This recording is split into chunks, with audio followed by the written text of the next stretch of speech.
वो तलीम की सूरत हाल बदतर दिखाई देती है। सरपारकर जिला भर के मुख्तलिफ इलाकों में जो बेशतर सरकारी स्कूल हैं वो बंद नजर आते हैं। ऐसा ही एक वाकया आज पेश आया है जो तहसील छाछरों के नवाई गांव में हुआ है।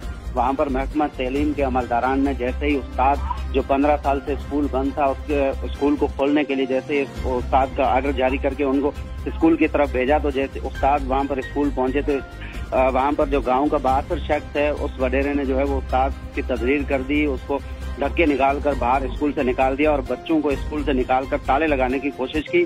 तो एहतजाज जो है बच्चों के साथ जो है उस्ताद ने भी एहतजाज किया और उस्ताद ने उस वाक़े को सबूत अपने पास सेव करने के लिए उसने एक वीडियो बना ली और वो वीडियो जो है वो सोशल मीडिया पर अभी जो है वो वायरल हो गई है, जिसके बाद इलाके में जो है वो शदीद गम और गुस्सा पाया जाता है। इलाका मकीन जो है वो इस तलीम दुश्मनी के खिलाफ तरफ आए एहतजाज।